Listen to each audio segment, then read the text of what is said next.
నమస్కారం. ఆర్‌వీఆర్ టీవీకి స్వాగతం. 2026వ సంవత్సరంలోకి అడుగుపెడుతున్నాం. ఈ సందర్భంలో ఏ రాశి వారికి ఎలా ఉండబోతోంది? ఈ కొత్త సంవత్సరం ఉగాది పరాభవనామ సంవత్సరంలోకి అడుగుపెట్టబోతున్నాం. మరి ఈ రోజు మన స్టూడియోలో మనతో పాటుగా జ్యోతిష్య పండితులు బ్రహ్మశ్రీ డాక్టర్ సివిబి సుబ్రహ్మణ్యం గారు ఉన్నారు.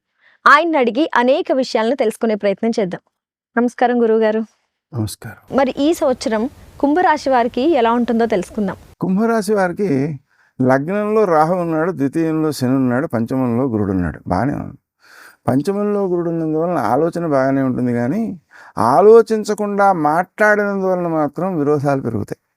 ద్వితీయంలో శని ఉన్నందువలన సమయానికి మాట్లాడనందువలన కొన్ని ఇబ్బందులు వస్తాయి, మాట్లాడినందువలన కొన్ని ఇబ్బందులు వస్తాయి. అందుకని ఆలోచించి మాట్లాడడం అనేది చాలా అవసరం.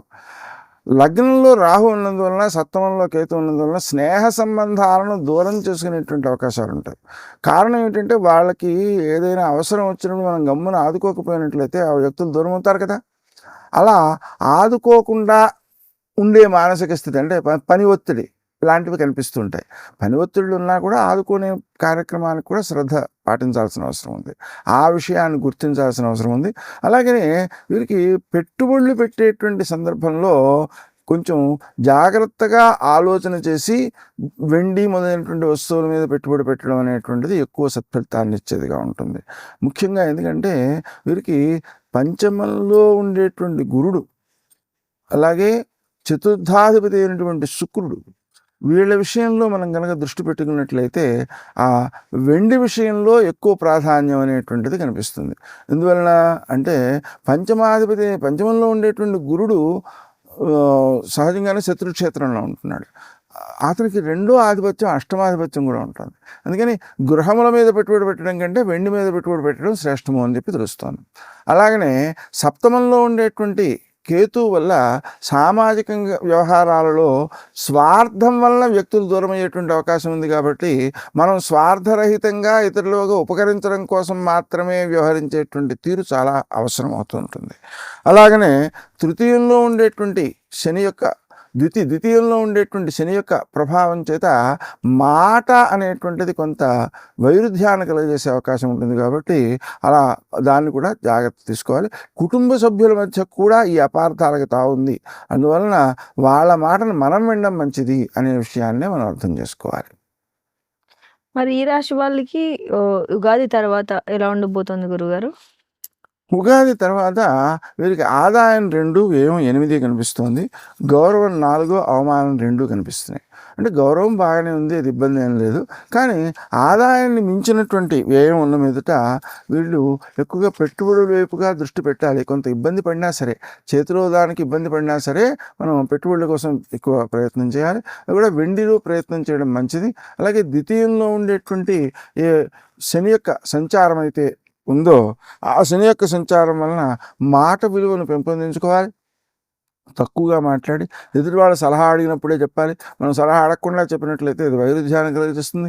అలాగే పంచమంలో ఉండేటువంటి గురువు వల్ల పిల్లల యొక్క అభివృద్ధి కొంత కుంటుపడే అవకాశం ఉంది. శ్రీ హయగ్రీవాయ నమః అనే మంత్రం కానీ, శ్రీదత్త శరణమ అనే మంత్రం కానీ జపం చేస్తూ ఆ పిల్లలకి అభివృద్ధి కోసం మనం ప్రయత్నం చేయాలి.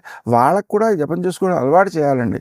సామాన్యంగా ఏం జరుగుతుందంటే పిల్లలు కదా, వాళ్ళు ఏం చేస్తారు మనమే చేద్దాం అనేటువంటి ధోరణి పెద్దల్లో కొనసాగుతోంది. అది చాలా ప్రమాదకరంగా తయారవుతోంది. ఎందువలన అంటే వాళ్ళకి ఈ అభ్యాసమే లేకుండా వాళ్ళు తయారవుతున్నారు. అందువలన వాళ్ళకి అలా కాకుండా వాళ్ళ చేత కూడా చేయించడం, మనం కూడా చేయడం అనేటువంటిది చాలా మంచిది. ఇంకో విశేషం ఏంటంటే మన కోసం మనం జపం చేసినప్పుడు ఫలించినంతగా ఇతరులు మన కోసం చేసినప్పుడు ఫలించడం కష్టం అండి. అందుకని మనం కనుక జపం చేసుకుంటూ ఉంటేనే ఇతరులు సపోర్ట్గా చేసినట్లయితే అది ఫలితాన్ని ఇస్తుంది తప్ప మనం చేసుకోక్కర్లేదు వాళ్ళు చేసేస్తారు అంటే అది మనకి సత్ఫలితాన్ని ఇవ్వడం కష్టం. అందుకని పిల్లల చేత కూడా జపం చేయించే అలవాటు చేయాలి. ముఖ్యంగా వాళ్ళు పరీక్షలు రాసేటప్పుడు మాత్రం మీరు ఆ 3 గంటలు కూడా శ్రద్ధగా మౌనంగా శ్రీ హయగ్రీవాయ నమః అనే జపం చేయడం వలన వాళ్ళ యొక్క అభివృద్ధికి మీరు చేసేటువంటి కృషిని సక్రమంగా చేయగలుగుతారు. ఇక సప్తమ స్థానంలో ఉండేటువంటి కేతు యొక్క ప్రభావం చేత స్నేహ సంబంధాలను దూరం చేసుకునేటువంటి అవకాశం ఉంది. ఆ దూరం చేసుకోవడానికి కారణం కూడా మీ యొక్క ఒక విరక్తి భావన అన్నమాట. అటువంటి దాన్ని జయించి వాళ్ళకి ఉపకారం చేసేటువంటి సందర్భంలో అవసరమైన చోట ఆదుకోవడానికి ప్రత్యేకించి ప్రయత్నపూర్వకంగా ముందుకు ముందుకు వెళ్ళాల్సిన అవసరం ఉంటుంది. అలాగే మనం మాట్లాడడంలో వాళ్ళకి అపార్థం రాకుండా ఉండడం కోసం ఆలోచించి మాట్లాడాల్సిన అవసరం ఉంది. డబ్బు అందేటప్పుడు కూడా సమయానికి అందుబాటులో లేనందువల్ల కొన్ని ఇబ్బందులు పాలవుతుంటాం. అందుకని ఏం చేయాలంటే మనం ముందుగా ఏ అప్పో తీసుకుని జాగ్రత్త పెట్టుకున్నట్టయితే అది ఉండదు, ఖర్చు అయిపోతుంది. అందుకని మరి ఎప్పుడు అవసరమో అప్పుడు గమ్మున అప్పు కోసం ప్రయత్నం చేస్తే పుట్టకపోతే ఇబ్బంది పడతాం. అందుకని తగినట్టుగా మన యందు ఆత్మీయత గల వారితో ముందుగా చెప్పి ఉంచాలి. నాకు ఎప్పుడైనా అవసరం అయితే నేను అడుగుతానయ్యా, ఇంత అవసరం అవుతుంది అనే మాట ఒకటి చెప్పి అట్టే పెట్టి ఒక 2-3 చెప్పేసి మీరు వాళ్ళ దగ్గర అప్పు తీసుకోక్కర్లేదు. ఎప్పుడైనా అవసరమైతే మాత్రం ఉపయోగించుకునేటట్లుగా సిద్ధంగా అట్టే పెట్టుకోవాలి. ఎందుకంటే ఆ స్థానాన్ని బలం పెంచుకోవాల్సినటువంటి అవసరం ఉంది కాబట్టి. అలాగే అది మనకు సక్రమంగా సద్వినియోగం కావడం కోసం మనం ముందు చెప్పినా కూడా వాళ్ళకి ఆ సమయానికి దగ్గర ఉండొద్దు. అందుకని అది సద్వినియోగం కావడం కోసం, మనకు డబ్బులు రావడం కోసం సుమంతో శ్రీ కార్తవీర్యార్జున నమః అనే మంత్రాన్ని రాత్రి వేళ 7 నుంచి 8 వరకు ప్రతిరోజు జపం చేస్తుంటే డబ్బుకు లోటు ఉండదు. ఈ మంత్రాన్ని జపించడం ద్వారా మనకి ఎప్పుడు ఎంత అవసరమో ఆ సమయానికి అది సమకూరుతూ ఉంటుంది. ఎవరికైనా సరే, ఏ రాశి వారికైనా సరే ఇది చాలా సత్ఫలితాన్ని ఇస్తుంది, సందేహం ఏం లేదు.